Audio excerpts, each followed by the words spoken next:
Hello बच्चों, हमारे YouTube channel में एक बार फिर से स्वागत है। आज से हम स्टार्ट कर रहे हैं क्लास 12 की बायोलॉजी। ठीक है, हम सबसे पहले पढ़ेंगे chapter number second, human reproduction. ठीक है, तो शुरू किया जाए। चलो, सबसे पहले हम बात करते हैं रिप्रोडक्शन क्या होता है। क्या बात करते हैं भाई? रिप्रोडक्शन क्या होता है।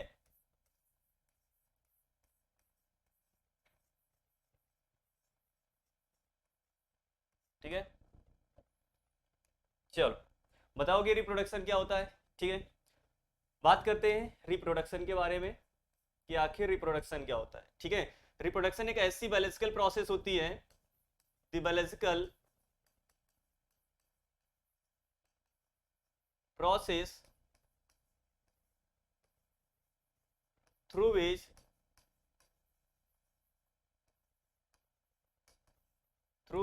which an organism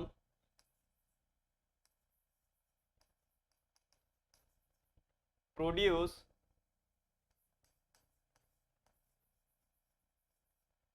a new young ones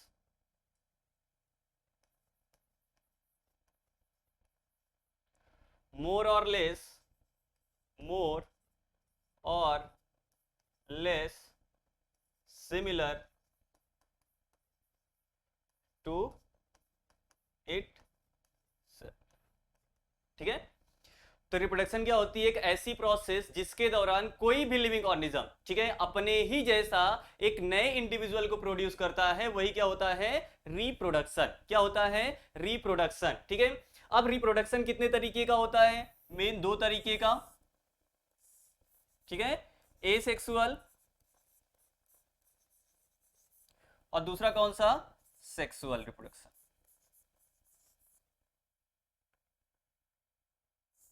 ठीक है, हम पढ़ रहे हैं चैप्टर कौन सा? Human reproduction. ठीक है, तो ह्यूमंस में किस प्रकार का रिप्रोडक्शन होता है? सेक्सुअल रिप्रोडक्शन होता है। तो यहां पे हम बात करेंगे कि ह्यूमन में सेक्सुअल रिप्रोडक्शन कैसे होता है। एक सेक्सुअल के बारे में भी स्टडी नहीं करेंगे। इतनी बात समझ में आई? चलो, तो जो ह्यूमंस होते हैं, ह्यूमंस क्या होते हैं? सेक्सुअली रिप्रोड्यूसिंग ऑर्गेनिज्म होते हैं। Humans are sexually reproducing organism.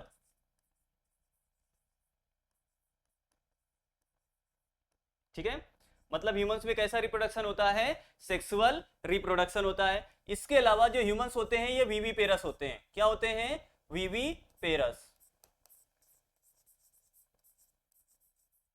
ठीक है, वीवी पेरस कहने का मतलब ये यंग वन को प्रोड्यूस करते हैं। प्रोड्यूस या गिव बर्थ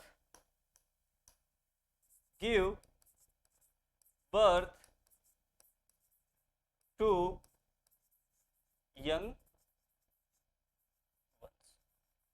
ठीक है, ऐसे ऑर्गेनिज्म जो यंगवन को प्रोड्यूस करते हैं, बर्थ देते हैं, वो क्या कहलाते हैं? वीवी पेरस। ठीक है, इसके अलावा ऐसे ऑर्गेनिज्म जो एग ले करते हैं वो कहलाते हैं ओवी पेरस। ठीक है, तो जो ह्यूमंस होते हैं वो क्या होते हैं? वीवी पेरस होते हैं। इतनी बात समझ में आई?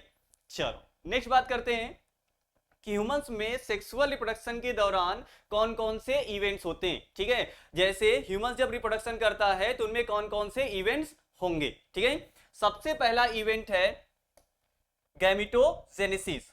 ठीक है, तो बात करते हैं हम इवेंट्स ऑफ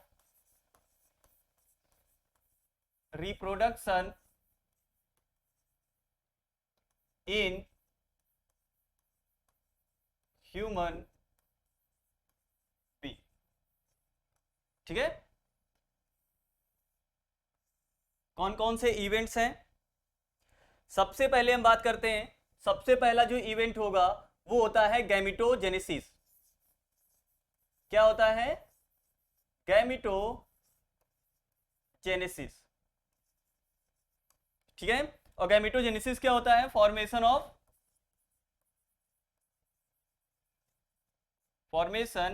ऑफ गैमीट। ठीक है, तो सबसे पहला स्टेप क्या होगा, सबसे पहला इवेंट क्या होगा सेक्सुअल रिप्रोडक्शन में ह्यूमंस में, गैमेटोजेनेसिस। और गैमेटोजेनेसिस क्या होती है, एक ऐसी प्रोसेस जिसके दौरान गैमीट का फॉर्मेशन होता है, वो कहलाता है गैमेटोजेनेसिस। ठीक है, अगर यहां पर देखो गैमेटो में दो वर्ड हैं, कितने वर्ड हैं, दो वर्ड। ठीक है, पहला गैमेटो, ठीक है, गैमेटो का मतलब क्या होगा यहां पर, गैमीट। दूसरा जेनेसिस, जेनेसिस का मतलब क्या होगा, टू फॉर्म। ठीक है, तो यार नाम ही बता रहा है गैमेटोजेनेसिस, मतलब क्या जनरेट किया जाएगा, क्या यहां पर किसकी जेनेसिस होगी, यहां पर गैमीट की। आई बात समझ में? तो एक ऐसी प्रोसेस जिसके दौरान गैमीट का फॉर्मेशन होता है वो कहलाता है गैमेटोजेनेसिस। ठीक है, अब ह्यूमंस में मेल में भी गैमेटोजेनेसिस होगा, फीमेल में भी गैमेटोजेनेसिस होगा। मेल में गैमेटोजेनेसिस होगा तो मेल गैमीट बनेगा, फीमेल में जब गैमेटोजेनेसिस होगा तो फीमेल गैमीट बनेगा। ठीक है, तो मेल में जो गैमेटोजेनेसिस होता है उससे बोला जाता है क्या, स्पर्मेटोजेनेसिस। क्या बोला जाता है भैया, स्पर्मेटोजेनेसिस। ठीक है, तो मेल में कौन सी गैमेटोजेनेसिस होती है, स्पर्मेटोजेनेसिस।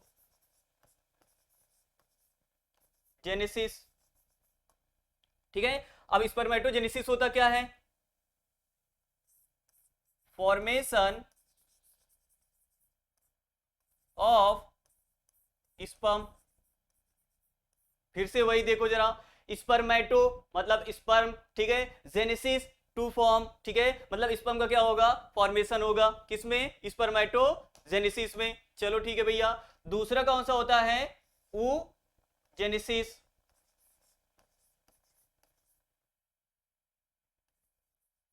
ठीक है, और ऊ जेनेसिस में क्या होगा, फॉर्मेशन ऑफ ओवा, फॉर्मेशन ऑफ,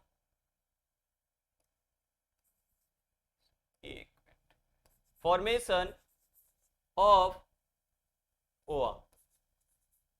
ठीक है, और स्पर्म का फॉर्मेशन किसमें होता है, मेल में, तो स्पर्मेटोजेनेसिस होगी किसमें, मेल में।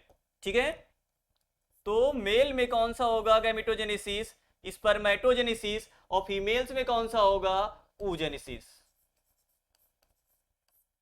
ठीक है, तो मेल में स्पर्मेटोजेनेसिस, फीमेल्स में oogenesis। स्पर्मेटोजेनेसिस में फॉर्मेशन ऑफ क्या होगा, स्पर्म का। ठीक है, और oogenesis में किसका फॉर्मेशन होगा, ओवा का होगा। इतनी बात समझ में आई।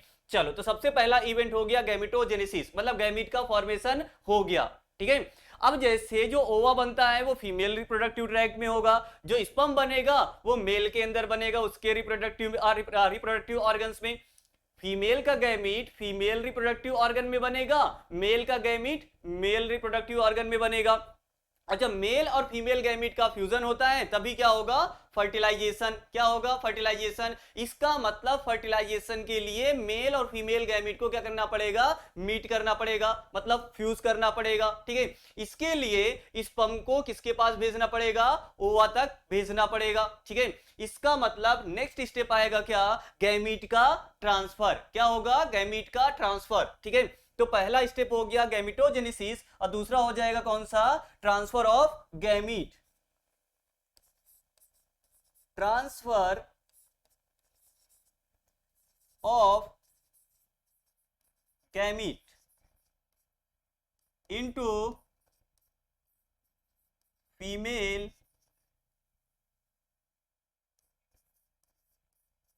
Reproductive tract. ठीक है, और गैमीट का ट्रांसफर फीमेल रिप्रोडक्टिव ट्रैक्ट में जो होता है यही कहलाता है इंसेमिनेशन।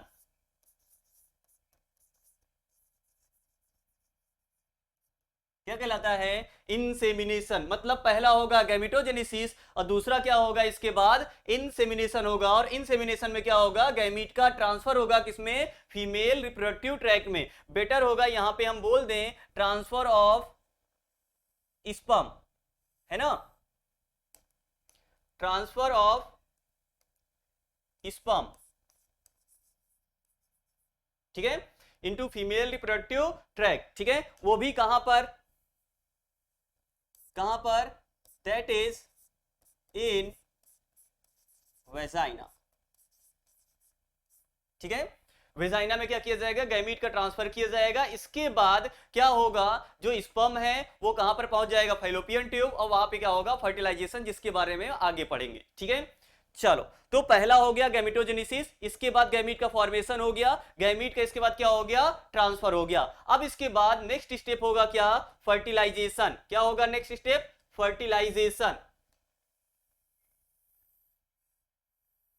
ठीक है, नेक्स्ट है fertilisation,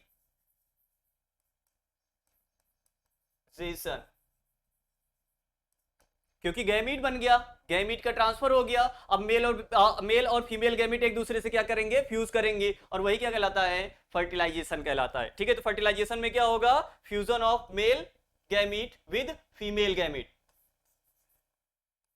fusion of male and female gamete, वही क्या होता है, फर्टिलाइजेशन। ठीक है, फर्टिलाइजेशन के बाद किसका फॉर्मेशन होगा, जाइगोट का, फॉर्मेशन ऑफ जाइगोट। ठीक है, अब जो जाइगोट है ये डिवाइड करके फॉर्म करता है ब्लास्टोसिस्ट। क्या फॉर्म करता है, ब्लास्टोसिस्ट फॉर्म करता है। ये हम आगे पढ़ेंगे कि ब्लास्टोसिस्ट क्या होता है। ठीक है, बस अभी याद रखो कि जो जाइगोट है, जाइगोट क्या करता है, आगे डिवाइड होकर के इसका क्लीवेज होता है, उसके बाद ये फॉर्म करता है ब्लास्टोसिस्ट। ठीक है, फॉर्म्स, नेक्स्ट इसके बाद फॉर्मेशन ऑफ ब्लास्टोसिस्ट होगा। ठीक है, इसके बाद जो ब्लास्टोसिस्ट है इसका होता है इम्प्लांटेशन। क्या होता है इसका, इम्प्लांटेशन। ठीक है, तो नेक्स्ट स्टेप क्या आएगा, यहां पर इम्प्लांटेशन आएगा। क्या आएगा, इम्प्लांटेशन, इम्प्लांटेशन। ठीक है, इम्प्लांटेशन क्या होता है, अटैचमेंट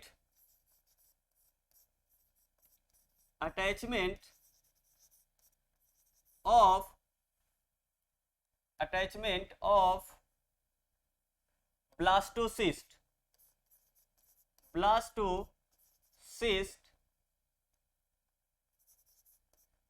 with uterine wall।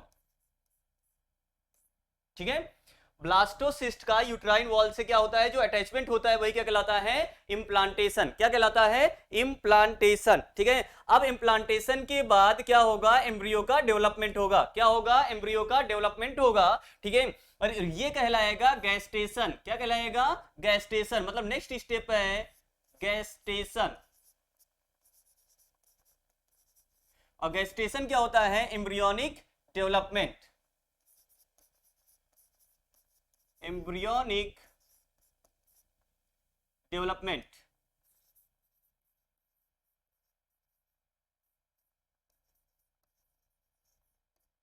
ठीक है, इसके बाद लास्ट होगा यहां पर पार्चुरेशन। क्या होगा, पार्चुरेशन। ठीक है, और पार्चुरेशन क्या होता है, डिलीवरी ऑफ द बेबी। ठीक है, इतना यार दिखाई दे रहा है पार्चुरेशन तक। ठीक है, पार्चुरेशन क्या होगा, डिलीवरी होता है बेबी का। ठीक है, एक मिनट,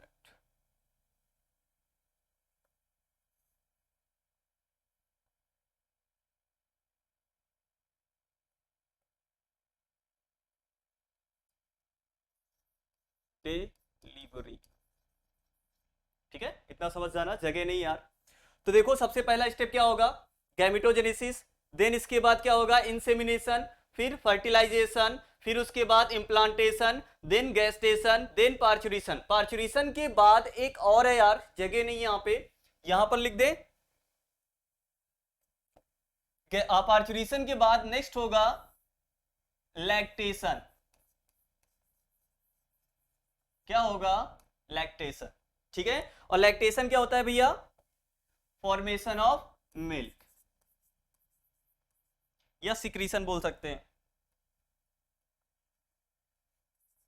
सिक्रीशन ऑफ मिल्क। ठीक है, तो पहला गैमेटोजेनेसिस, देन इंसेमिनेशन, इसके बाद फर्टिलाइजेशन, इम्प्लांटेशन, गैस्टेशन, पार्चुरेशन और लैक्टेशन। इतनी बात समझ में आई? और ये सारे स्टेप हमें क्या करना है, एक एक करके पढ़ना है। इतना बात समझ में आया? तो कौन कौन से इवेंट्स हैं जरा एक बार फिर से देखना।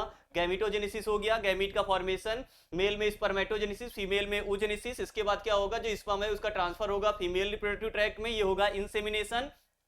उसके बाद मेल और फीमेल गैमीट का फ्यूजन होगा, ये कहलाएगा फर्टिलाइजेशन। फ्यूजन के बाद किसका फॉर्मेशन होता है, जाइगोट का। ठीक है, फिर जाइगोट के बाद क्या बनेगा, ब्लास्टोसिस्ट बनेगा, जिसका होगा इंप्लांटेशन कहां पर, यूट्रस की वॉल में। ठीक है, इसके बाद नेक्स्ट चलेगा एम्ब्रियोनिक डेवलपमेंट होगा, जिसको बोलते हैं गैस्टेशन। इसके बाद क्या होगा, पार्चुरेशन, मतलब बेबी की डिलीवरी। उसके बाद क्या होगा, लैक्टेशन बोल सकते हैं। ठीक है, चलो अब नेक्स्ट बात करते हैं सबसे पहले मेल रिप्रोडक्टिव सिस्टम की। किसकी बात करते हैं, male reproductive system. Male reproductive system पढ़ने से पहले हम थोड़ा सा कुछ और पढ़ लेते हैं। ठीक है, जैसे ह्यूमन में जो रिप्रोडक्शन होता है, या बोलो ह्यूमन का जो रिप्रोडक्टिव सिस्टम होता है, उसको 4 पार्ट में क्लासिफाई किया गया है। Human reproductive system. ठीक है, ह्यूमन रिप्रोडक्टिव सिस्टम को 4 पार्ट में क्या किया गया है, क्लासिफाई किया गया है। भैया कौन कौन से 4 पार्ट हैं,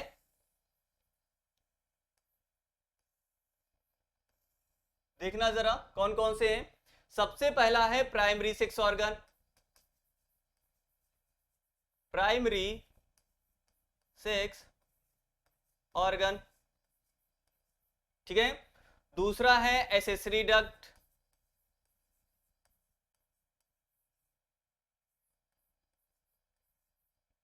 ठीक है, इसके बाद है एसेसरी ग्लैंड,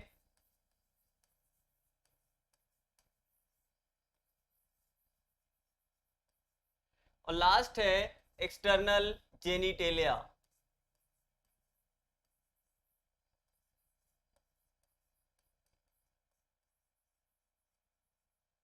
ठीक है, तो ह्यूमन में जो रिप्रोडक्टिव सिस्टम होता है उसको 4 पार्ट में क्लासिफाई किया जाता है। ठीक है, पहला होगा प्राइमरी सेक्स ऑर्गन, दूसरा एसेसरी डक्ट, तीसरा एसेसरी ग्लैंड, चौथा कौन सा होगा, एक्सटर्नल जेनिटेलिया होगा। ठीक है, चलो बात करते हैं हम प्राइमरी सेक्स ऑर्गन। ठीक है, प्राइमरी सेक्स ऑर्गन कहने का मतलब, यहां पे प्राइमरी का मतलब क्या होगा, प्राइमरी का मतलब होगा ना मेन।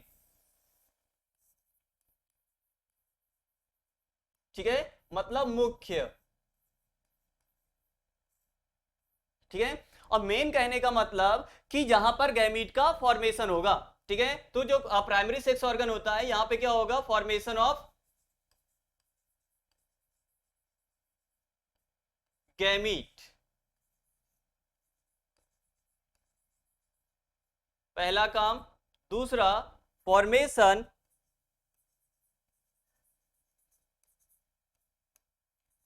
Of sex hormone. ठीक है, पहला गैमीट का फॉर्मेशन होगा, दूसरा सेक्स हार्मोन का फॉर्मेशन होगा, कहां पर, प्राइमरी सेक्स ऑर्गन में। ठीक है, इसके बाद नेक्स्ट है एसेसरी डक्ट। नेक्स्ट क्या है भैया, एसेसरी डक्ट। नाम देखना जरा, एसेसरी। ठीक है, एसेसरी का मतलब क्या होता है, जो हेल्प करे, हेल्पिंग। अगर हिंदी में बोले तो सहायक, अगर हिंदी आती हो तो, नहीं आती कोई बात नहीं। ठीक है, एसेसरी मतलब हेल्पिंग। ठीक है, डक्ट का मतलब क्या होता है, ट्यूब। ठीक है, मतलब ऐसी ट्यूब जो क्या करेगी, रिप्रोडक्शन में हेल्प करेगी। और किस चीज में यार हेल्प करेगी, गैमीट का फॉर्मेशन होगा प्राइमरी सेक्स ऑर्गन में, उसका जो ट्रांसफर होगा या उसका जो ट्रांसपोर्ट होगा वो किसके थ्रू होगा, एसेसरी डक्ट के थ्रू। ठीक है, तो यहां पे लिख सकते हैं क्या, ट्रांसपोर्ट, ट्रांसपोर्ट गैमीट।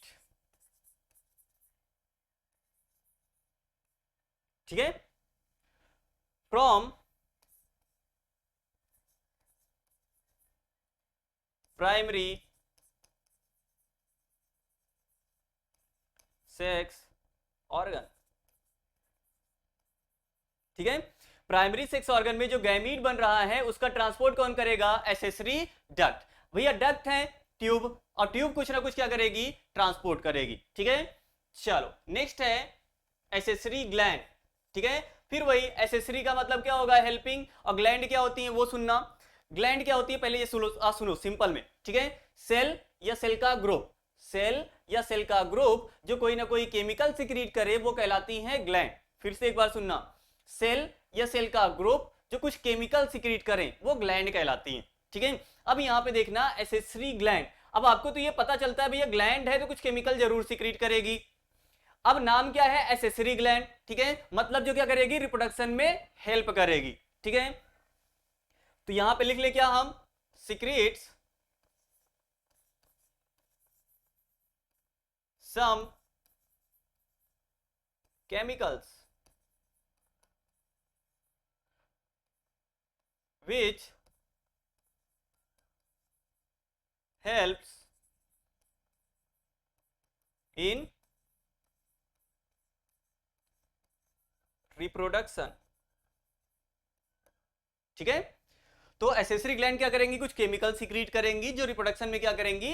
हेल्प करेंगी। ठीक है, इसके अलावा लास्ट है एक्सटर्नल जेनिटेलिया। ठीक है, ये भी रिप्रोडक्शन में क्या करता है? हेल्प करता है। नॉर्मली लिख लेते हैं हेल्प्स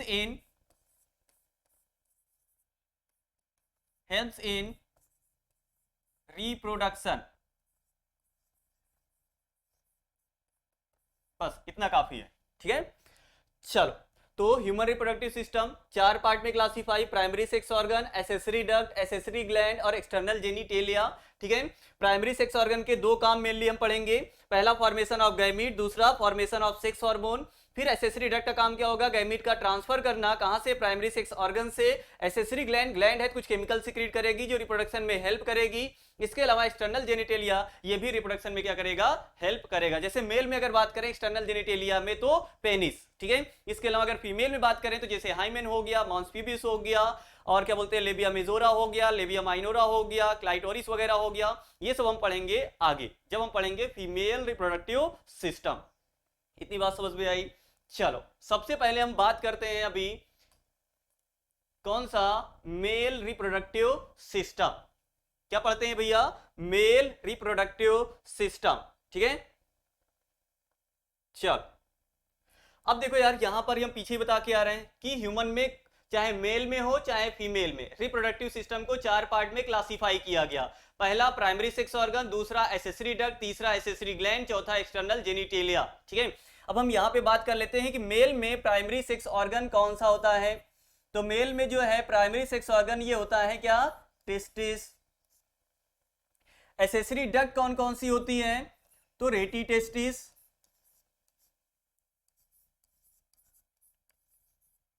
ठीक है, एपिडाइडिमिस, सीक्वेंस में याद करते हैं, वासाई फ्रेंसिया,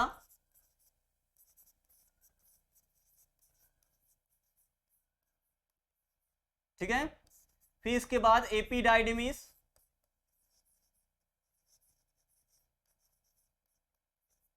फिर इसके बाद वॉस डिफरेंस। ठीक है, तो एसेसरी डक्ट मेल में कौन कौन सी हो जाएगी? रेटी टेस्टिस, वासाई फ्रेंसिया, एपिडाइडिमिस, वॉस डिफरेंस। बोलना मेरे साथ, कौन कौन सी? रेटी टेस्टिस, वासाई फ्रेंसिया, एपिडाइडिमिस, देन कौन सा? Was difference. एक बार बोलो जरा। ठीक है, पहला कौन सा हो जाएगा आपका? रेटी टेस्टिस, देन वासाई फ्रेंसिया, एपिडाइडिमिस, और कौन सा हो जाएगा? वॉस डिफरेंस हो जाएगा। ठीक है, याद हो गया? नेक्स्ट है accessory gland. Accessory gland male में 3 पढ़नी है। कितनी एसेसरी ग्लैंड होती है? 3 ग्लैंड होती है। ठीक है, सबसे पहली होती है सेमाइनल वेसाइकल।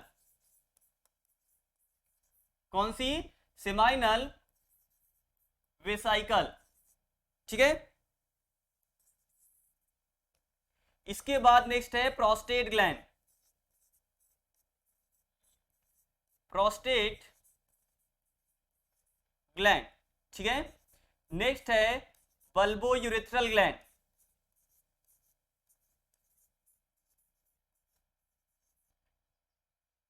बल्बोयूरेथ्रल ग्लैंड, इसी को बोलते हैं कॉपर्स ग्लैंड। कॉपर्स ग्लैंड, ठीक है। तो एसेसरी ग्लैंड कौन कौन सी होंगी, बोलना मेरे साथ। पहला कौन सा हो गया, seminal vesicle, prostate gland, bulbourethral gland. बोलना फिर से, seminal vesicle, prostate gland, bulbourethral gland, इसी को बोलते हैं कॉपर्स ग्लैंड, ठीक है। ये हो गया एसेसरी ग्लैंड, ठीक है। नेक्स्ट है एक्सटर्नल जेनिटेलिया। क्या है नेक्स्ट, एक्सटर्नल जेनिटेलिया। तो मेल का एक्सटर्नल जेनिटेलिया कौन सा होता है, पेनिस, ठीक है, जो कि एनसीईआरटी में दिया है। इसके अलावा स्क्रोटम को भी बोल दिया जाता है, लेकिन एनसीईआरटी में पेनिस दिया गया, हम केवल क्या पढ़ेंगे, पेनिस, ठीक है। तो एक्सटर्नल जेनिटेलिया कौन सा हो गया, पेनिस हो गया।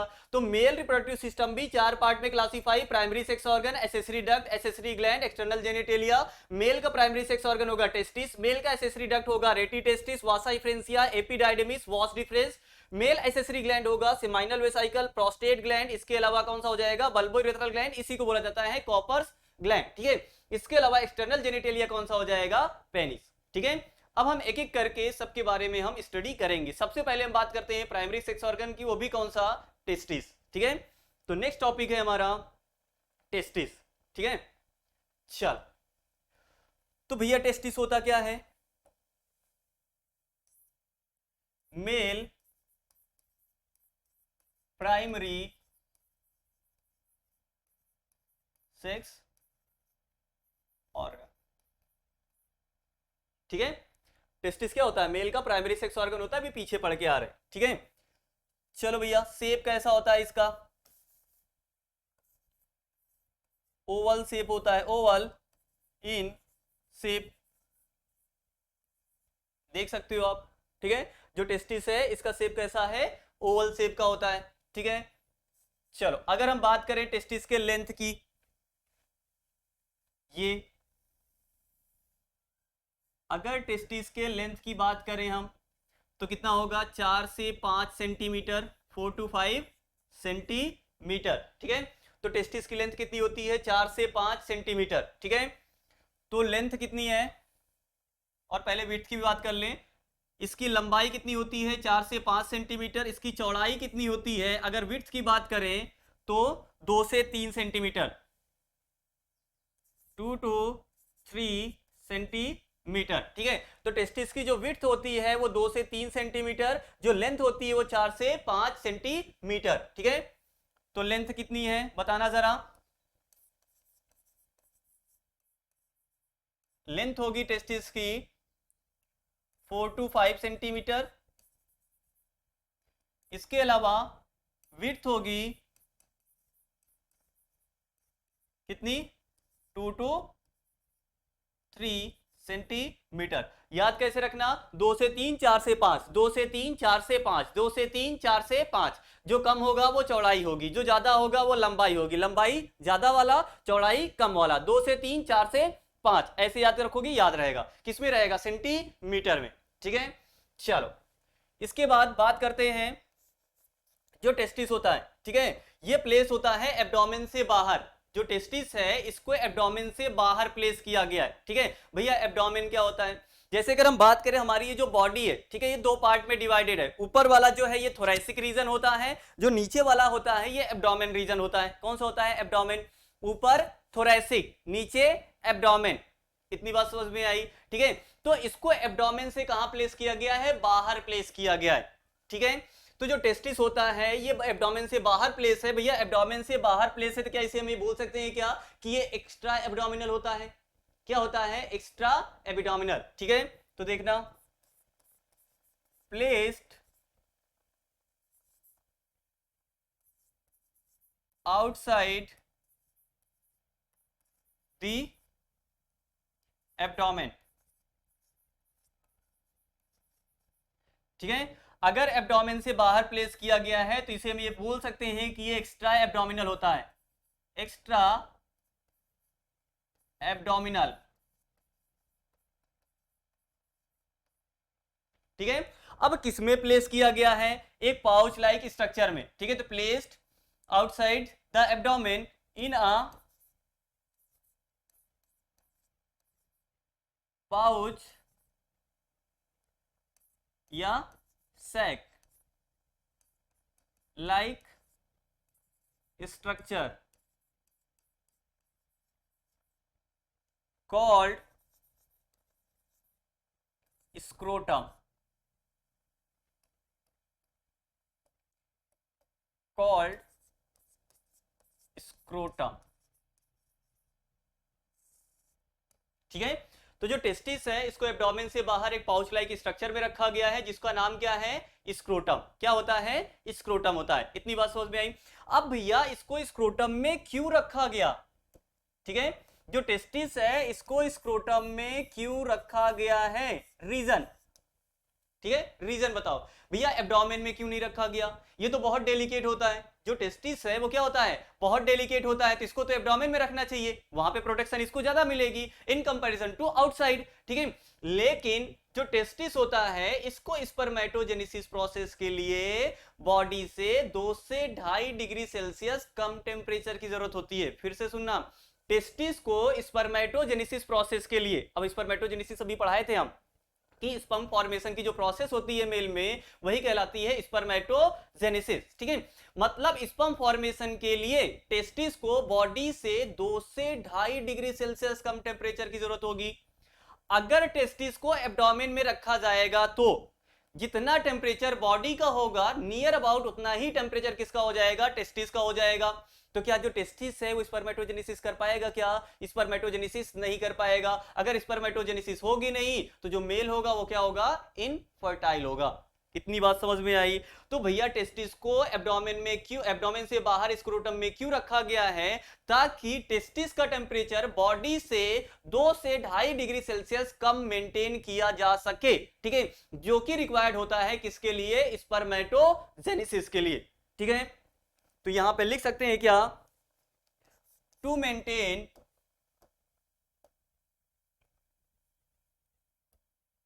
To maintain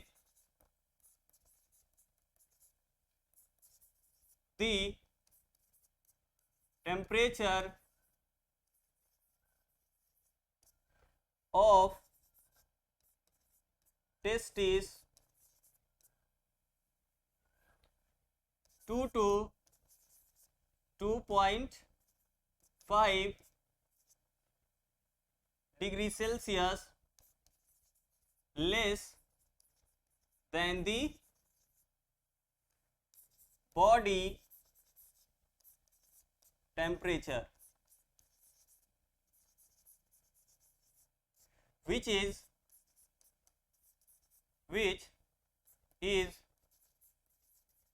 required for spermatogenesis।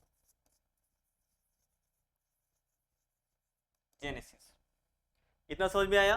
ठीक है, स्पर्मेटोजेनेसिस के लिए बॉडी से 2 से 2.5 डिग्री सेल्सियस कम टेम्परेचर चाहिए, जो कि मेंटेन कौन करता है, स्क्रोटम करता है। अगर बॉडी के अंदर इसको रखा गया होता है या एब्डोमेन में इसको प्लेस किया गया होता तो जितना टेम्परेचर बॉडी का होता नियर अबाउट उतना ही टेम्परेचर किसका होता, टेस्टिस का होता। तो क्या स्पर्मेटोजेनेसिस हो पाती, क्या स्पर्मेटोजेनेसिस नहीं हो पाती। अगर स्पर्मेटोजेनेसिस नहीं हो पाती तो स्पर्म का फॉर्मेशन नहीं होता, मतलब जो मेल होता वो कैसा होता, इनफर्टाइल होता। ठीक है, चलो इतनी बात समझ में आ गई होगी पक्का।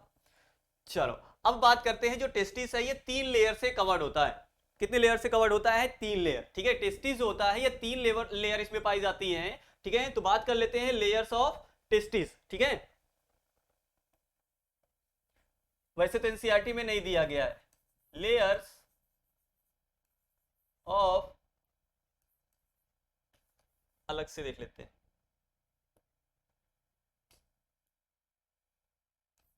Layers of testis. ठीक है, कितनी लेयर, 3 लेयर होती हैं। ठीक है, ट्यूनिका, ट्यूनिका वैजिनैलिस। ठीक है, पहली लेयर होती है आउटर लेयर।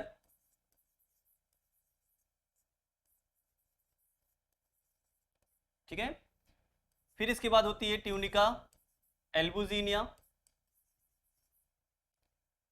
Tunica albuginea.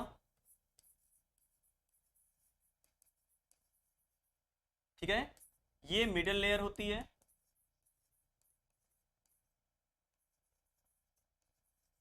ठीक है, और लास्ट होती है ट्यूनिका वैस्कुलरिस, ट्यूनिका वैस्कुलरिस, ठीक है, ये इनर मोस्ट लेयर होती है, इनर लेयर, ठीक है। तो टेस्टिस में कितनी लेयर होती हैं? 3 layer, tunica vaginalis, tunica albuginea, tunica vascularis. सबसे बाहर आउटर वाली ट्यूनिका वैजिनैलिस, बीच में कौन सी होगी? एल्बुजिनिया, लास्ट वाली कौन सी होगी? वैस्कुलरिस। समझ में आया? चलो, जैसे यार एनसीईआरटी में दिया गया है कि जो टेस्टिस होता है वो डेंस कवरिंग से क्या होता है? कवर्ड होता है। तो डेंस कवरिंग से कवर्ड होता है, इसका कहने का मतलब उसमें कितनी लेयर है? 3 लेयर है। सबसे बाहर वैजिनैलिस, बीच में एल्बुजिनिया, अंदर सबसे वैस्कुलरिस, ठीक है। चलो नेक्स्ट बात करते हैं, जो टेस्टिस है, टेस्टिस के अंदर कई सारे लोब्यूल्स पाए जाते हैं। क्या पाए जाते हैं? कई सारे लोब्यूल्स, ठीक है। तो अब टेस्टिस का हम अंदर क्रॉस सेक्शन एरिया देखते हैं, ठीक है।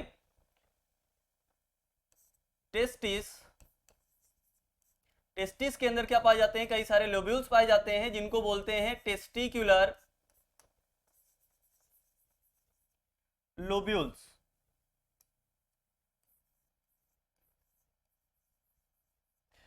और ये होते कितने हैं? 250 in each testis, in each testis, ठीक है।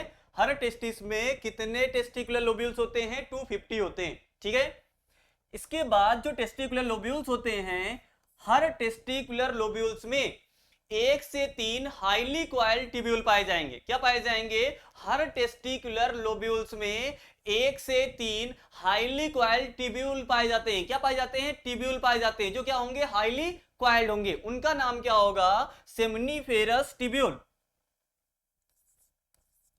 Seminiferous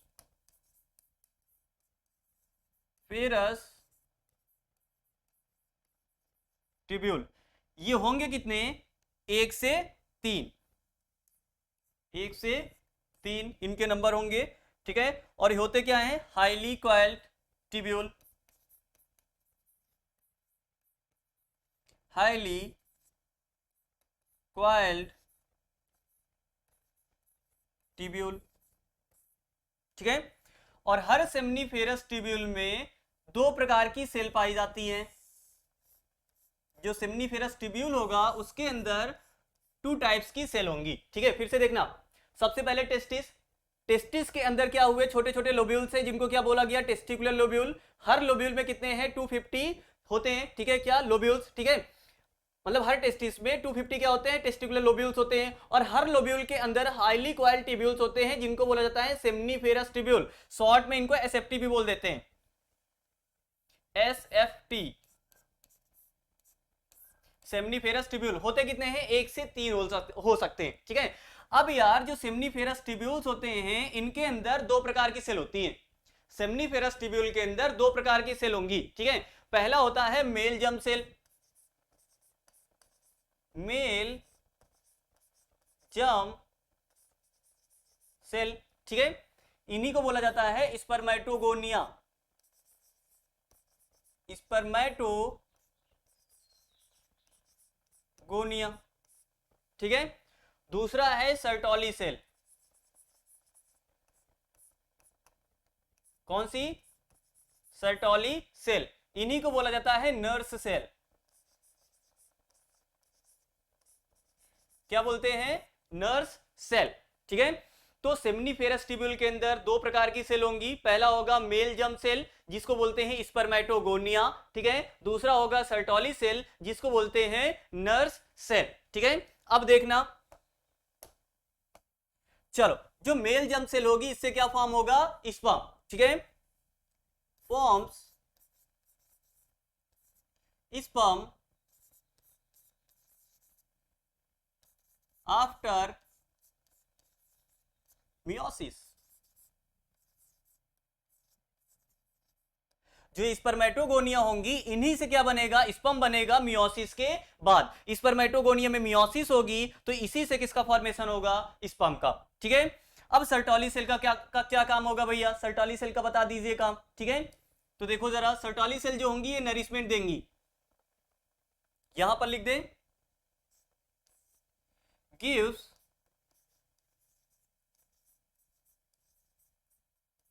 nourishment to the germ cell, ठीक है। और दूसरा, हेल्प्स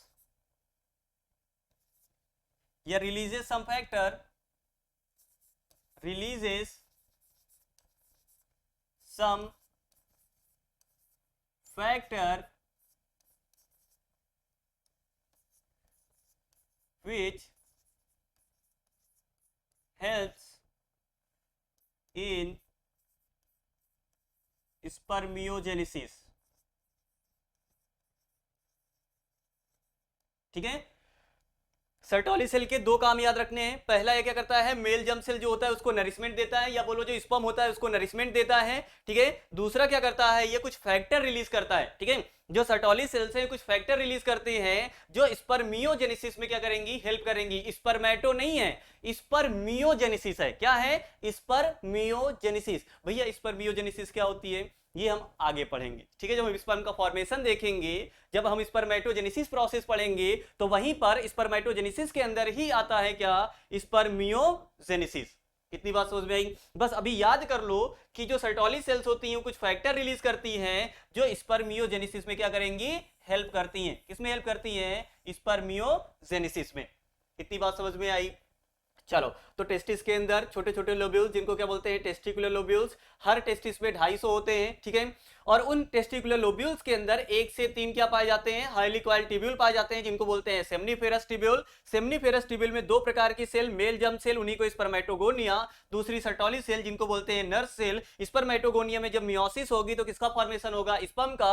इसके अलावा जो सर्टोली सेल्स हैं ये नरिशमेंट देती हैं, और दूसरा कुछ फैक्टर रिलीज करती हैं जो स्पर्मियोजेनेसिस में क्या करेंगी, हेल्प करेंगी। इतना समझ में आ गया होगा, ठीक है। चलो आगे देखना जरा।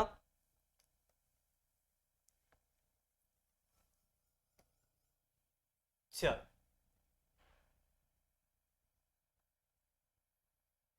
जैसे यार हम ये टेस्टिस का एक क्रॉस सेक्शन एरिया ले लिए, टेस्टिस के अंदर का, ठीक है। देखना यहां पर सेमनीफेरस ट्यूब्यूल्स कैसे होंगी। एक मिनट। जैसे मान लो आप, ये क्या है, सेमनीफेरस ट्यूब्यूल्स,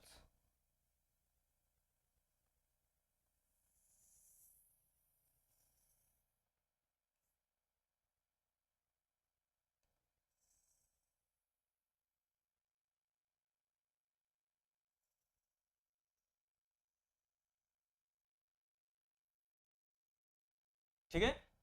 ये क्या है, सेमनीफेरस ट्यूब्यूल्स है, ठीक है।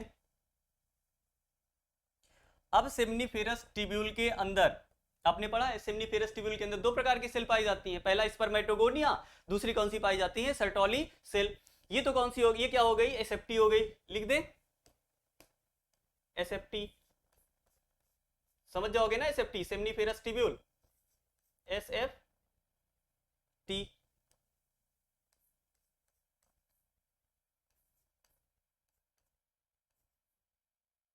इतना समझ जाओगे, ये एसएफटी है।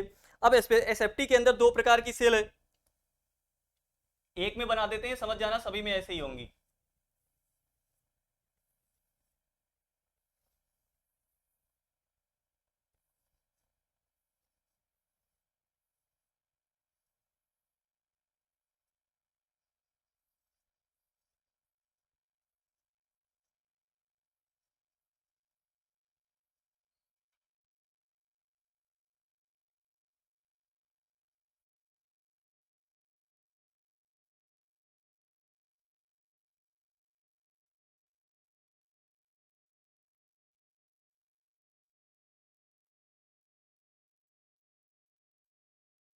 ठीक है, न्यूक्लियस इनके अंदर ऐसे,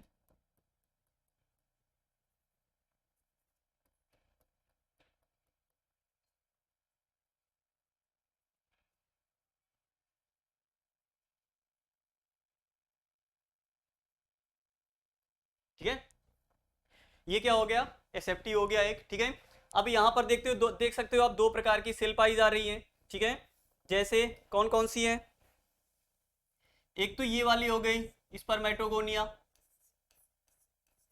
स्पर्मेटोगोनिया, ठीक है, दूसरी ये वाली सर्टोली सेल।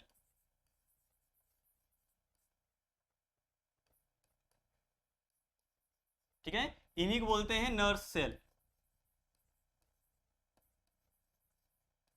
ठीक है, चलो ये हो गया सेमनीफेरस ट्यूब्यूल के अंदर। ठीक है, अगर आप यहां पर देख सकते हो तो देखो जरा, ये एक सेमनीफेरस ट्यूब्यूल हो गया, दूसरा हो गया, तीसरा हो गया, चौथा हो गया। इनके बीच में देखो खाली जगह है, कुछ क्या है, खाली जगह। ठीक है, देखना ये वाला, यहां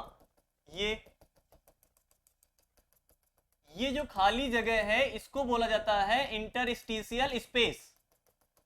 क्या बोला जाता है, इंटरस्टिशियल स्पेस। यहां पर देखो मैं ड्रॉ कर रहा हूं फ्लूइड, ये जो डॉट डॉट कर रहा हूं यहां पे फ्लूइड होता है। ठीक है, तो ये क्या होता है, इंटरस्टिशियल स्पेस।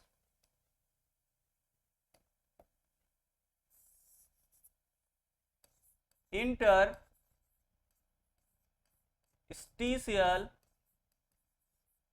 स्पेस।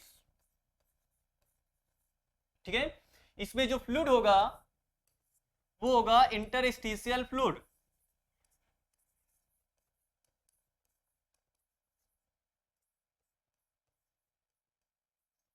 ठीक है, अब यहां पर कुछ सेल्स पाई जाती हैं। क्या पाई जाती हैं, कुछ सेल्स पाई जाती हैं,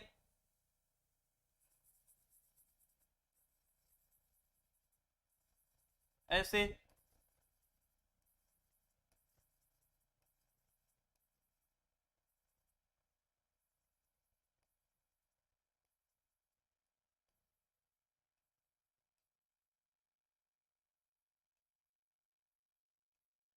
ठीक है, इनको बोला जाता है इंटरस्टिशियल सेल। इंटरस्टिशियल सेल, या इन्हीं का दूसरा नाम होता है लीडिक सेल। क्या होता है, लीडिक सेल। ठीक है, इसके अलावा यहां पर कुछ सेल्स और पाई जाती हैं, कुछ सेल्स और पाई जाती हैं।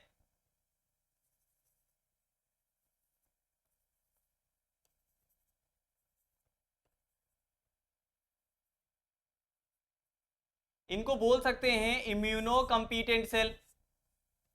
कौन सी सेल, इम्यूनो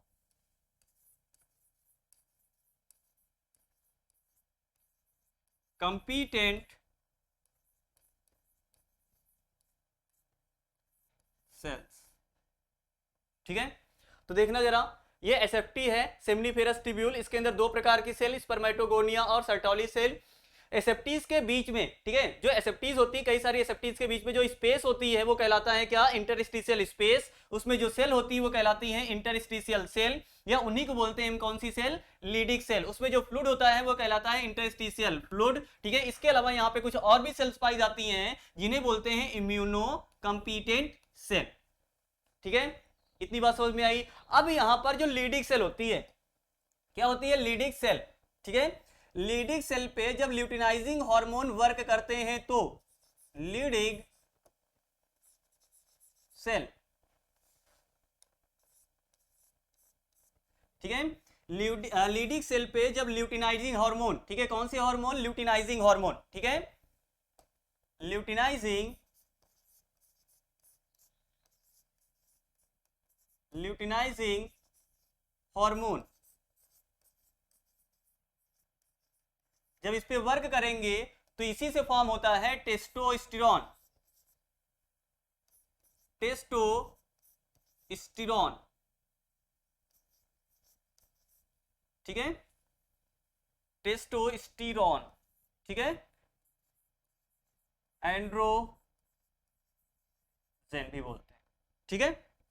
चलो, तो यार जो लीडिंग सेल है, जो इंटरस्टिशियल सेल होती हैं, जब इन पे ल्यूटिनाइजिंग हार्मोन्स वर्क करते हैं तो इन्हीं से क्या फॉर्म होता है, टेस्टोस्टेरोन, या बोल सकते हो आप एंड्रोजन।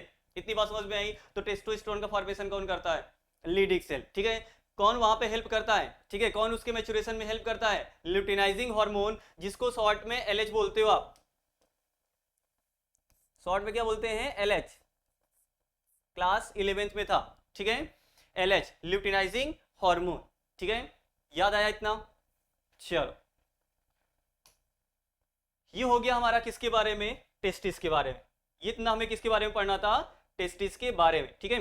तो टेस्टिस के बारे में हम लोगों ने क्या क्या देखा कि जो टेस्टिस है ये इसकी लेंथ कितनी होती है, अगर लेंथ की बात करें 4 से 5 सेंटीमीटर, विड्थ की बात करें 2 से 3 सेंटीमीटर, ठीक है। ओवल शेप का होता है, इसको क्या बोलते हैं, एब्डोमेन से बाहर रखा गया है, स्क्रोटल लाइक, मतलब स्क्रोटम में, ठीक है, ताकि इसका टेम्परेचर बॉडी के टेम्परेचर से 2 से 2.5 डिग्री सेल्सियस कम मेंटेन किया जा सके, जो कि रिक्वायर्ड होता है स्पर्मेटोजेनेसिस के लिए। 3 लेयर से कवर्ड होता है। सबसे बाहर ट्यूनिका वेजिनालिस होता है, फिर इसके बाद ट्यूनिका एल्ब्यूजिनिया होता है, और सबसे अंदर होता है ट्यूनिका वेस्कुलरिस, ठीक है। इसके अलावा अगर बात करें तो इसके अंदर कई सारे कंपार्टमेंट्स होते हैं। उन कंपार्टमेंट्स को क्या बोलते हैं, टेस्टिकुलर लोब्यूल्स। और हर टेस्टिस में 250 कंपार्टमेंट्स होते हैं। कितने कंपार्टमेंट्स होते हैं, 250 कंपार्टमेंट्स होते हैं, ठीक है। इसका मतलब 250 टेस्टिकुलर लोब्यूल्स होते हैं। और हर लोब्यूल्स के अंदर हाईली क्वाइल्ड टिब्यूल्स होती हैं, जिनको बोला जाता है सेमनीफेरस टिब्यूल। इनके नंबर हो सकते हैं 1 से 3, और इनके अंदर 2 प्रकार की सेल पाई जाती हैं। पहला है स्पर्मेटोगोनिया, जिसको मेल जर्म सेल बोलते हैं। इसके अलावा दूसरा सर्टोली सेल, जिसको बोलते हैं नर्स सेल, ठीक है। सर्टोली सेल नरिशमेंट में हेल्प करती है, इसके अलावा स्पर्मियोजेनेसिस में हेल्प करती है। स्पर्मियोजेनेसिस क्या होगा, ठीक है, ये हम आगे बताएंगे, ठीक है। इसके अलावा जो स्पर्मेटोगोनिया है, मियोसिस के बाद यही फॉर्म करती है क्या, स्पर्म। और इसके अलावा सर्टोली सेल के बाहर में जो जगह होती है उसे बोलते हैं इंटरस्टिशियल स्पेस। उसमें जो फ्लूइड होता है इंटरस्टिशियल फ्लूइड, और उसमें जो सेल्स होती है उन्हें बोला जाता है इंटरस्टिशियल सेल। इसके अलावा वहां पर इम्यूनो कॉम्पिटेंट सेल भी पाई जाती है। इसके अलावा जो इंटरस्टिशियल सेल्स होती हैं उन्हीं का दूसरा नाम होता है लीडिक सेल, और लीडिक सेल ही फॉर्म करती हैं क्या, टेस्टोस्टेरोन। वहां पे हेल्प कौन करता है, ल्यूटिनाइजिंग हार्मोन, जिसको शॉर्ट में हम बोलते क्या हैं, एलएच। समझ में आया। चलो देखो जरा कुछ क्वेश्चंस हैं, आ जाओ। क्या है, leading cells are as found in human body, ठीक है, are the secretory source of, ठीक है। जो लीडिंग सेल होती हैं ये क्या सिक्रीट करती हैं, तो भैया क्या सिक्रीट करती हैं, एंड्रोजेंस, ठीक है, testosterone, by the help of luteinising hormone, ठीक है। नेक्स्ट है, पूछा गया है the testis in humans are situated outside the abdominal cavity, ठीक है, इनसाइड अ पाउच, बढ़िया है भैया, called scrotum. The purpose served is for, ये किस लिए होता है, किस लिए होता है भैया, टेम्परेचर मेंटेन करने के लिए। कितना, 2 से 2.5 degree Celsius less than the body temperature which is required for spermatogenesis, ठीक है। तो देखो जरा पहला ऑप्शन क्या है, maintaining the scrotal temperature lower than the internal body temperature, ठीक है, पहला करेक्ट है, पहला ही क्या है यहाँ पे, करेक्ट है, ठीक है। चलो नेक्स्ट है क्या, एसेसरी डक्ट। नेक्स्ट क्या है भाई, एसेसरी डक्ट, ठीक है। चलो बात करते हैं एसेसरी डक्ट। तो भाई हम लोग बात कर चुके थे एसेसरी डक्ट कौन कौन सी होती हैं। सबसे पहले रेटी टेस्टिस, रेटी टेस्टिस, ठीक है। फिर इसके बाद जो रेटी टेस्टिस है, इसके बाद कौन सी होती है, वासा इफ्रेंसिया,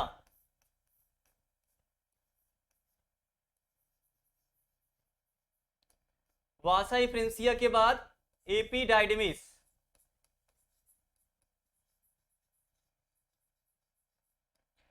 और फिर उसके बाद वॉस डिफरेंस, ठीक है। जो एपिडाइडमिस होती हैं ये हाईली कॉइल्ड होती हैं, हाईली कॉइल्ड, ठीक है। और यहीं पर होता है मैच्योरेशन किसकी, टेस्टिस की, ठीक है।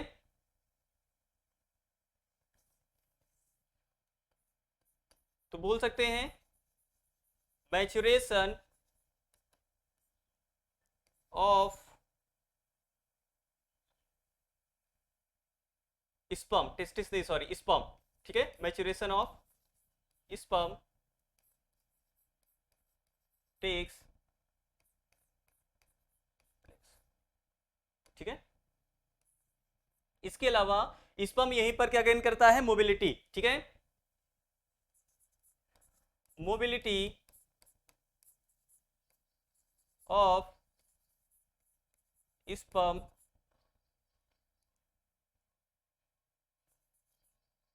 also takes place here,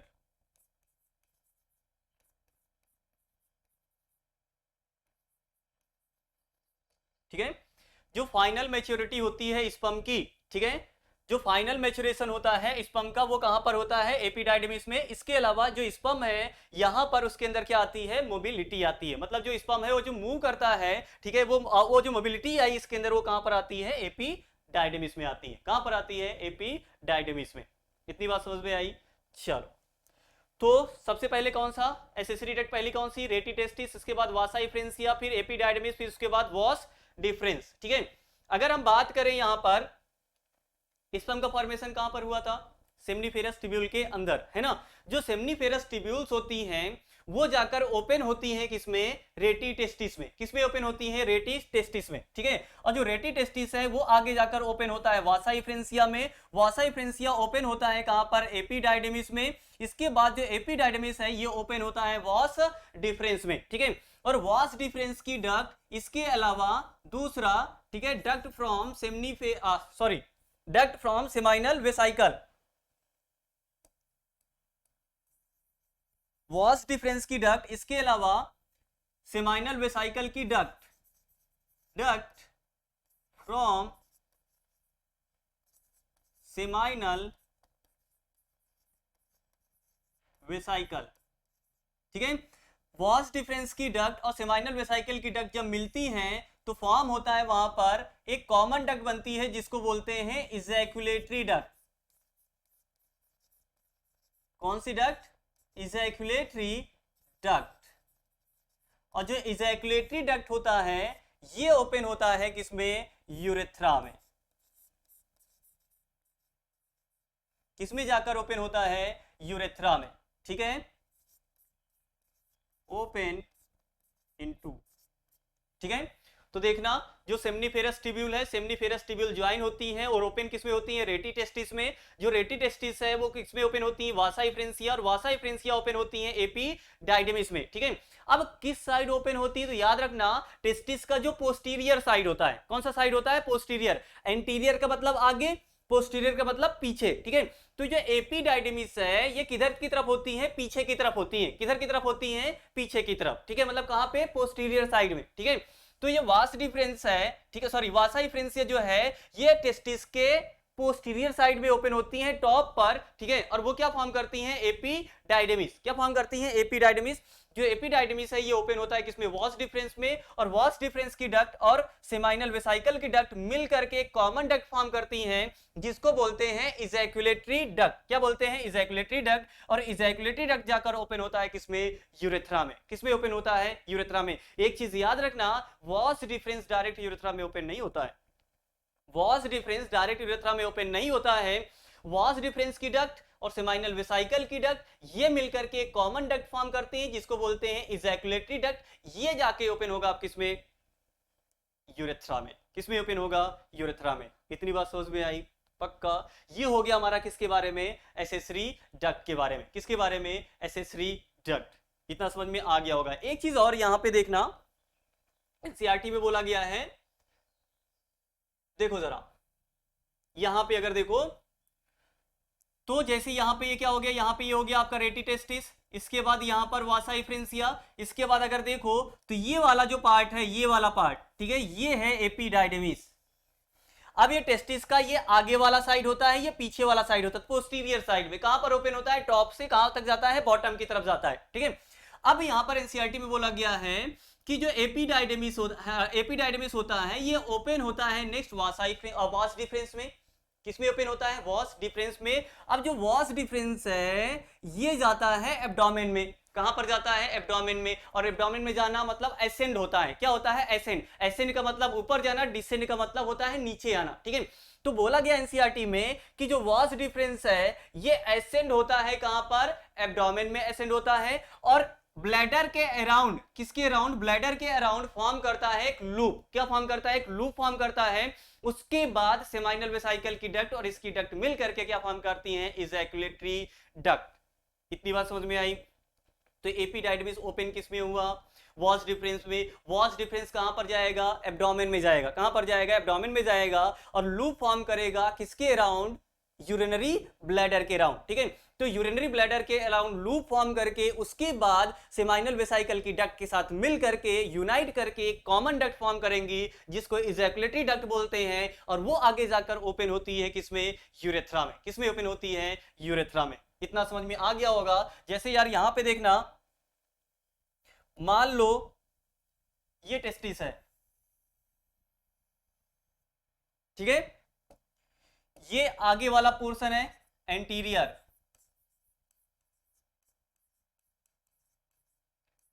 anterior side. तो ये वाला कौन सा होगा, पोस्टीरियर साइड।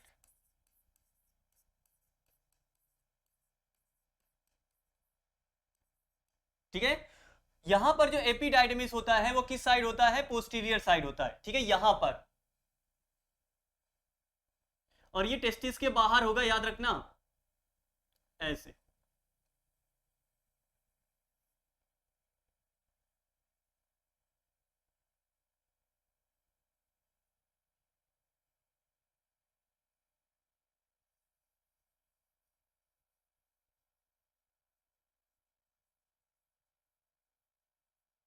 ठीक है, याद रखना एपिडाइडमिस, इसके अलावा वास डिफरेंस, ये टेस्टिस के बाहर होता है। वासा डिफरेंसिया और रेटी टेस्टिस से कहां पर होता है, अंदर होता है। कहां पर होता है, अंदर होता है। ठीक है, अब यार यहां पर देखो ये टॉप पर ओपन होता है। वासा डिफरेंसिया जो है एपिडाइडमिस में टॉप पर ओपन होता है। ठीक है, कहां पे, किस साइड में, पोस्टीरियर साइड में। टॉप पर ओपन होगा और टॉप से ये किधर आएगा, डिसेंड करेगा पहले। ठीक है, इसके बाद जाकर ओपन हो जाता है वॉस डिफरेंस में। किसमें जाके ओपन हो जाता है, वॉस डिफरेंस में।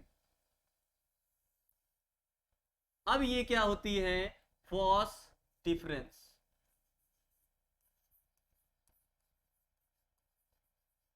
ठीक है, ये क्या थी, epididymis.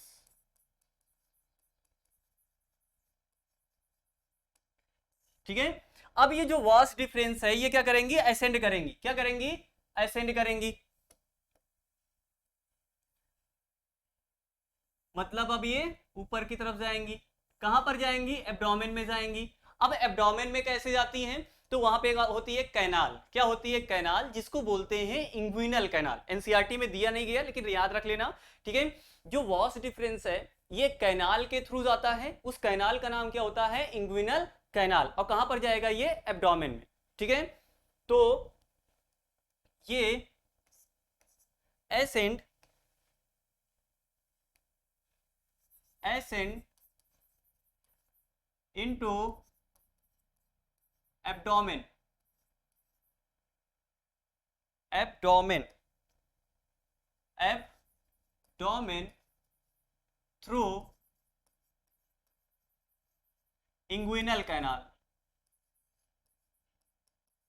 Inguinal canal.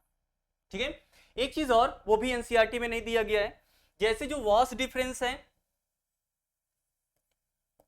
Was difference, ठीक है, इसके अलावा जो इंग्विनल कैनाल है यहां से वॉस डिफरेंस अंदर जाती है, मतलब बाहर जाती है और अंदर भी आती है। ठीक है, मतलब सॉरी, वॉस डिफरेंस बाहर जाती है इंग्विनल कैनाल के थ्रू। इसके अलावा यहां पे ब्लड वेसल्स, जैसे आर्टरी आती है यहां पर। इसके अलावा ये आर्टरी दिखा दिए, अच्छा कलर से दिखा देते, ये आर्टरीज आ रही हैं। ठीक है, और ये वेन्स बाहर जा रही हैं। इसके अलावा यहां पे न्यूरॉन्स भी आई होंगी। क्या आई होंगी, न्यूरॉन्स। ठीक है, न्यूरॉन्स कुछ ऐसे होती हैं।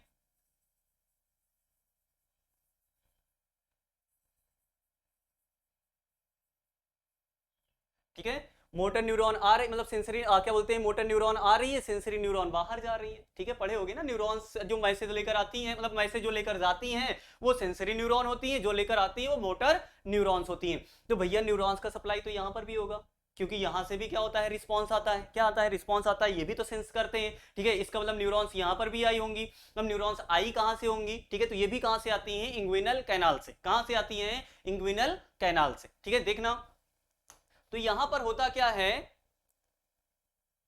कौन सा कलर ले लें, ये, चलो ये ले लेते हैं। ठीक है, जैसे यहां पर वॉस डिफरेंस हो गया, ये वाली आर्टरी हो गई, रेड वाली आर्टरी हो गई, ये वाली वेन्स हो गई, और ये क्या हो गई, न्यूरॉन्स हो गई।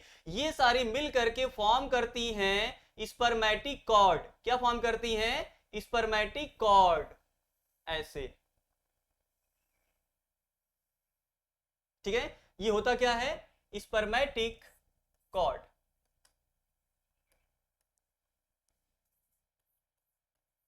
स्पर्मेटिक कॉर्ड, कॉर्ड मतलब रस्सी नुमा आकार या रस्सी नुमा स्ट्रक्चर। ठीक है, तो जो स्पर्मेटिक कॉर्ड होती है उसमें क्या क्या होता है, वॉस डिफरेंस, ब्लड वेसल्स जैसे आर्टरीज और वेन्स, इसके अलावा नर्व्स वगैरह उसके थ्रू एंटर करती है और बाहर जाती है। ठीक है, चलो, तो जो स्पर्मेटिक कॉर्ड है ये ऊपर जाएगा किसके थ्रू, इंग्विनल कैनाल के थ्रू। किसके थ्रू जाएगा, इंग्विनल कैनाल के थ्रू। इतनी बात समझ में आ गई, पक्का।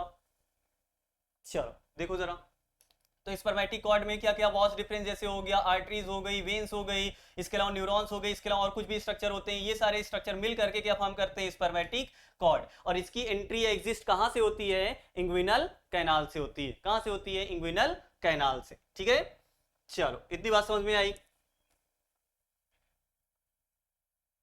तो ये हो गया हमारा एसेसरी डक्ट। इसके अलावा क्वेश्चंस कुछ कर लेते हैं।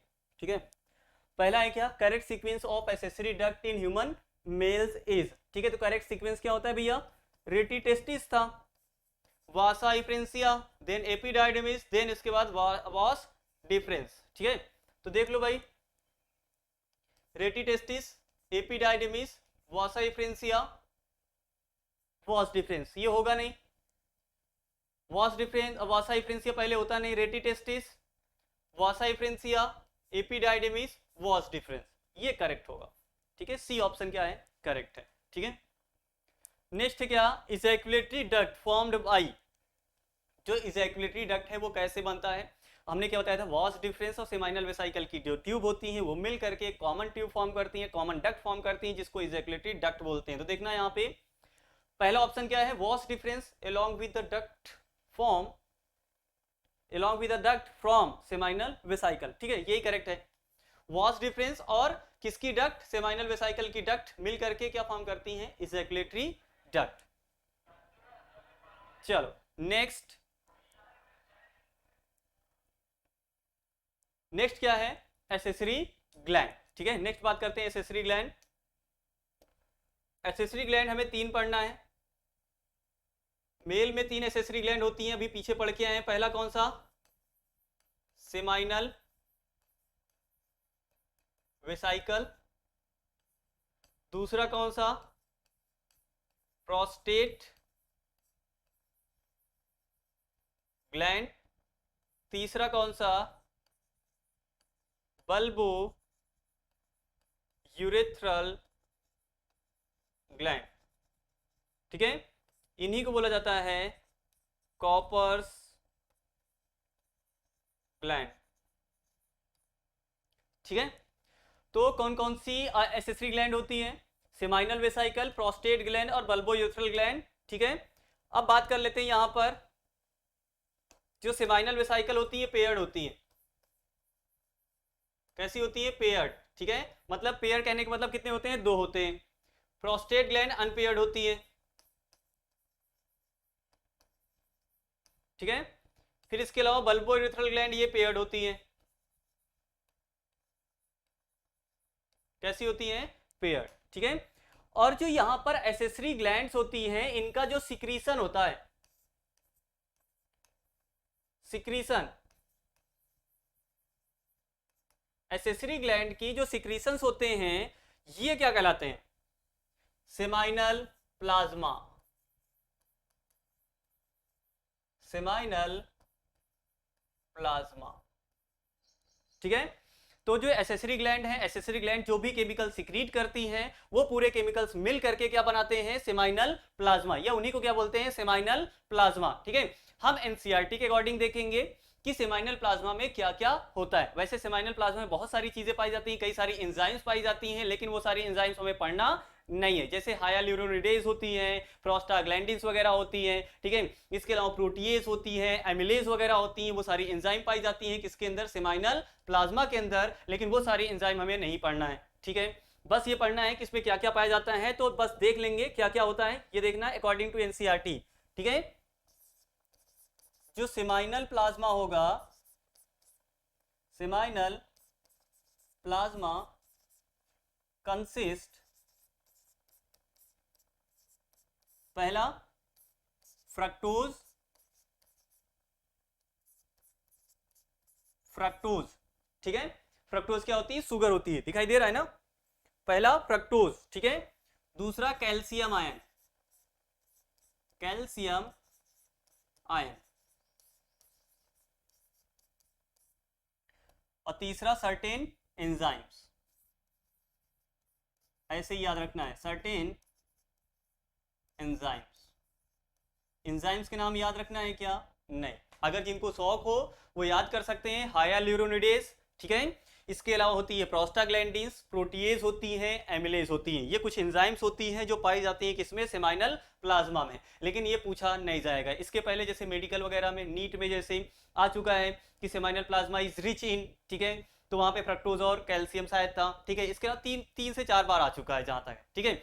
इसके अलावा पूछा है सेमाइनल प्लाज्मा कंसिस्ट, ठीक है, which I of seminal plasma consist which of the following, ठीक है, तो उसमें हो गया fructose, calcium ion and certain enzyme, ये ऑप्शन में था, ठीक है। एनसीईआरटी में सेम ऐसे ही दिया गया है, इतनी बात समझ में आई। तो सेमाइनल प्लाज्मा में क्या क्या होगा, फ्रक्टोज होगा, कैल्शियम आयन होगा और कुछ एंजाइम्स होंगी, ठीक है।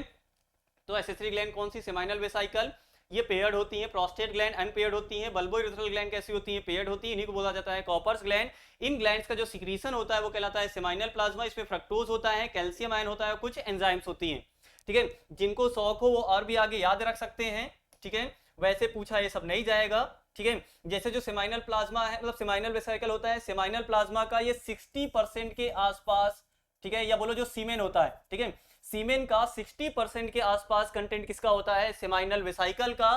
30% के आसपास कंटेंट होता है किसका, प्रोस्टेट ग्लैंड का। इसके अलावा थोड़ा बहुत होता है किसका, बल्बो यूरेथ्रल का, ठीक है, लेकिन ये सब पूछा नहीं जाएगा तो याद नहीं करना, ठीक है। एक लाइन और, जगह तो यार यहां है नहीं, ठीक है, तो बोर्ड ले लेते हैं। बल्बो यूरेथ्रल ग्लैंड का एक अलग से फंक्शन बताया गया है एनसीईआरटी में, वो क्या है, bulbo urethral gland helps in lubrication of penis during coitus. Coitus क्या होता है, सेक्सुअल इंटरकोर्स,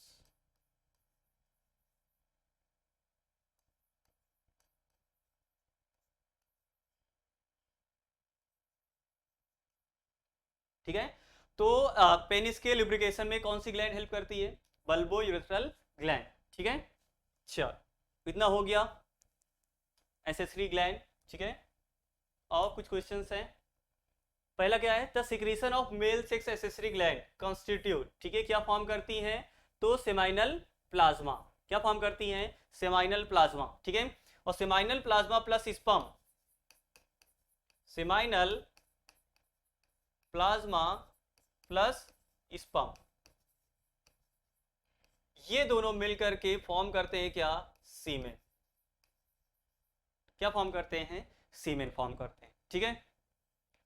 चलो next, seminal plasma in human mails is rich in, पहला फ्रक्टोज एंड कैल्शियम, ठीक है, पहला ही सही है, कौन सा, फ्रक्टोज एंड कैल्शियम। अच्छा, जो फ्रक्टोज होता है इसका काम क्या होगा? ये शुगर होती है फ्रक्टोज। फ्रक्टोज क्या होती है? शुगर।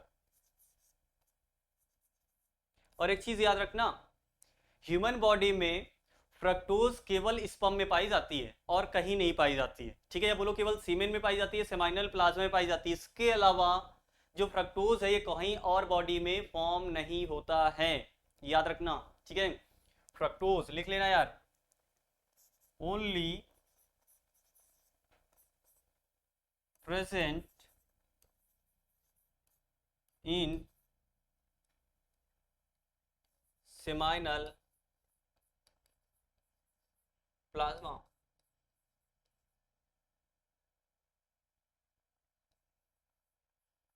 ठीक है?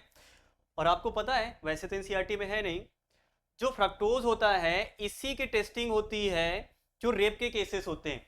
जो रेप के केसेस आते हैं, ठीक है, उसमें फ्रक्टोज चेक किया जाता है फीमेल रिप्रोडक्टिव ट्रैक्ट में। जैसे कुछ फीमेल से बोलती है ना रेप उनका हुआ है, ठीक है, तो कैसे माना जाए कि वो सच बोल रही हैं, ठीक है? तो उसके लिए उनके बॉडी में क्या चेक किया जाता है? फ्रक्टोज। अगर फ्रक्टोज वहां पे पाया गया, इसका मतलब ये सही है, नहीं पाया गया मतलब वो क्या बोल रही है? झूठ बोल रहे हैं। इतनी बात समझ में आई? क्यों? क्योंकि फ्रक्टोज केवल और केवल कहां पे प्रेजेंट होता है? सेमाइनल प्लाज्मा में। इसके अलावा और कहीं पर फ्रक्टोज नहीं पाया जाता है। इतनी बात समझ में आई? ठीक है, चलो। अब यार फ्रक्टोज का काम क्या होता है? ये क्या देता होगा?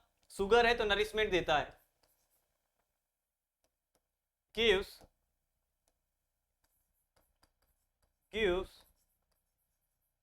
Nourishment to the sperm. Sperm को क्या देगा? नरिशमेंट देगा। ठीक है, समझ में आया? चलो next, the secretion of which gland helps in lubrication of penis. तो भैया अभी डायरेक्ट पढ़ के आ रहे हैं, बल्बोयूरेथ्रल ग्लैंड। कौन सी भैया? Bulbourethral gland. ठीक है, नेक्स्ट बात करते हैं एक्सटर्नल जेनिटेलिया। आज का लास्ट टॉपिक होगा ये, ठीक है? मेल रिप्रोडक्टिव ट्रैक्ट में हम पढ़ चुके हैं, प्राइमरी सेक्स ऑर्गन पढ़ चुके हैं, एसेसरी डक्ट पढ़ चुके हैं, एसेसरी ग्लैंड पढ़ चुके हैं, लास्ट है हमारा एक्सटर्नल जेनिटेलिया। ठीक है, अब एक्सटर्नल जेनिटेलिया कौन सा होता है मेल का? पेनिस बताया था भैया। ठीक है, जो पेनिस होता है कॉपुलेटरी ऑर्गन होता है, कॉपुलेटरी ऑर्गन, मतलब ये हेल्प करता है, हेल्प्स इन कॉपुलेशन।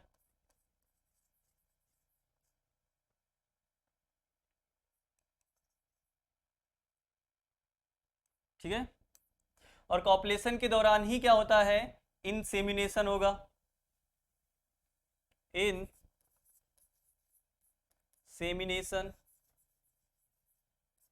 ठीक है, इंसेमिनेशन क्या होता है? Transfer of the sperm into the female reproductive tract. ठीक है, इंसेमिनेशन क्या होता है? Transfer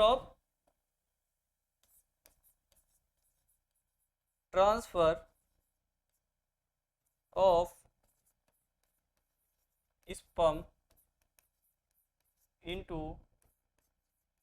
female reproductive tract. और भैया फीमेल रिप्रोडक्टिव ट्रैक्ट में भी कहाँ पर? अभी हम पीछे पढ़ा के आए हैं, दैट इज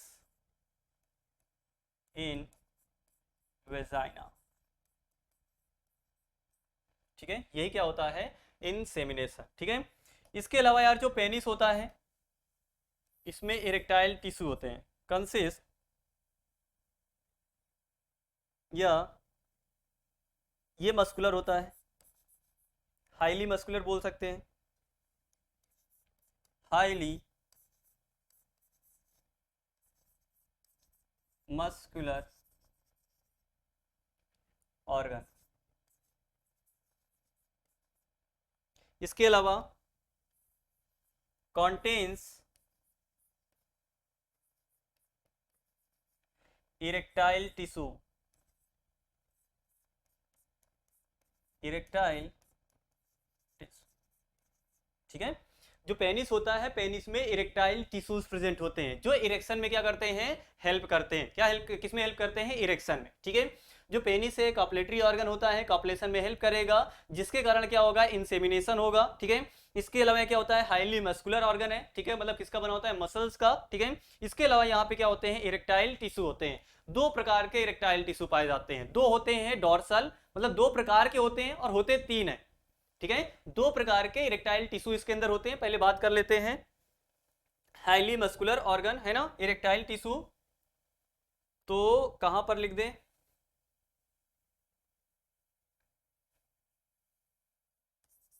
इरेक्टाइल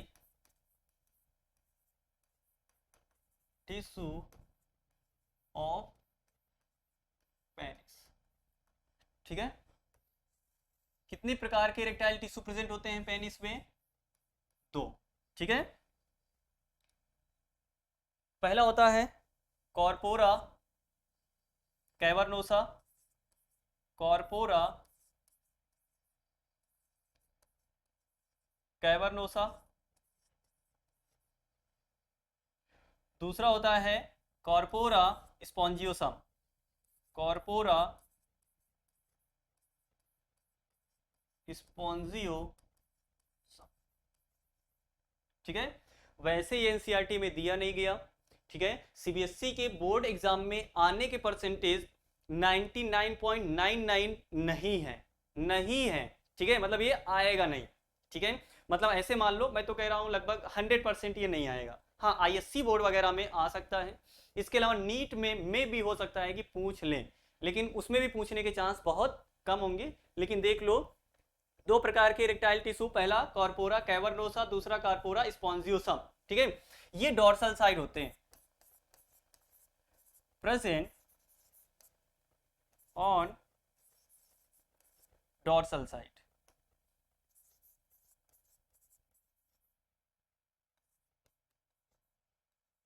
ठीक है। डॉर्सल साइड कौन सा होता है, अपर पोर्शन, अपर पोर्शन, ठीक है। दो होते हैं नंबर में, 2 इन नंबर, ठीक है। तो कॉपर का कॉर्पोरा कैवर्नोसा कितने होते हैं, दो होते हैं, ठीक है। ये किस साइड होते हैं, डॉर्सल साइड, मतलब अपर पोर्शन में होते हैं, ठीक है। ये किस साइड होते हैं, ventral side, present on ventral side, ventral side मतलब लोअर साइड, ठीक है। कितने होते हैं ये, ठीक है, 1 होते हैं, 1 इन नंबर, ठीक है। इसके अलावा जो यूरेथ्रा होता है, यूरेथ्रा, ठीक है, वो इसी कॉर्पोरा स्पॉन्जियोसम से पास होता है, ठीक है। यूरेथ्रा passes through it, ठीक है। तो जो यूरेथ्रा है वो कहां से पास होता है, कॉर्पोरा स्पॉन्जियोसम से पास होता है। कहां से होता है, कॉर्पोरा स्पॉन्जियोसम से, ठीक है।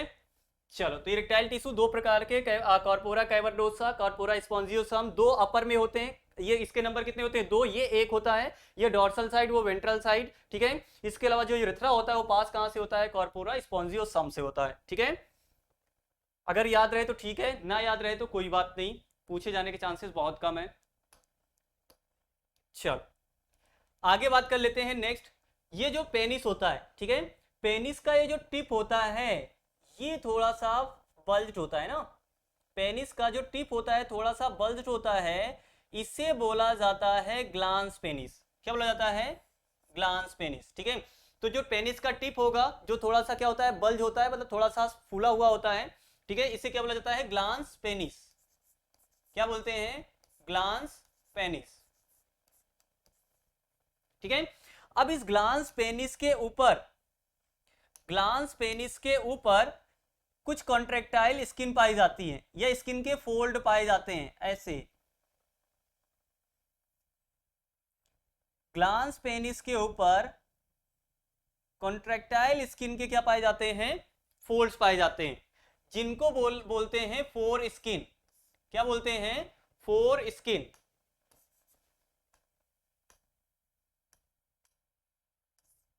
फोर स्किन, या इसी को बोला जाता है प्रिपस या प्रिपियोस।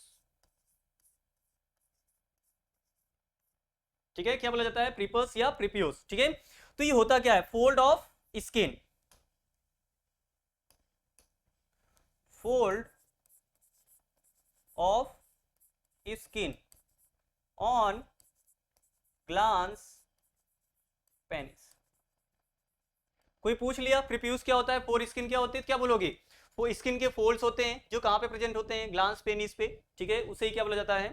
फोर स्किन या प्रिप्यूस बोला जाता है। ठीक है, इसके अलावा जो ओपनिंग होती है, ये जो ओपनिंग है यूरेथ्रा की, ठीक है, यूरेथ्रा की जो ओपनिंग होती है इसे बोला जाता है urethral meatus.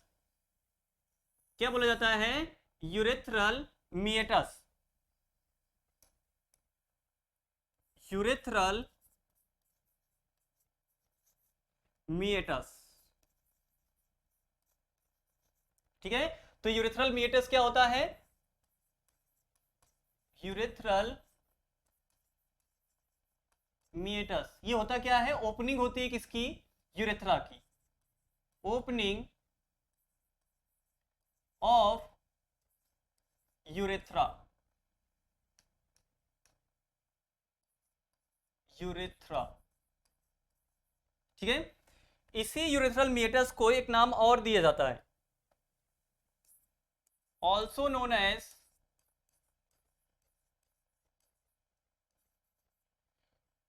Urethral orifice.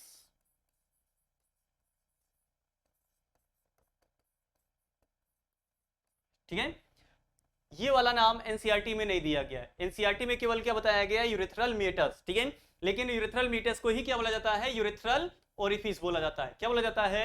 Urethral orifice. ठीक है, तो ये खत्म होता है मेल रिप्रोडक्टिव सिस्टम। क्या खत्म होता है? Male reproductive system. आज की क्लास में इतना ही करते हैं। ठीक है, बाकी का नेक्स्ट में करेंगे। कुछ क्वेश्चंस हैं वो कर लेते हैं, तो क्लास एंड करते हैं आज। क्या बोला गया था? Enlarged end of penis. ठीक है, जो पेनिस का एनलार्ज्ड एंड होता है उसे क्या बोला जाता है? Is called glans penis. क्या बोलते हैं भैया? ग्लांस पेनिस बोलते हैं।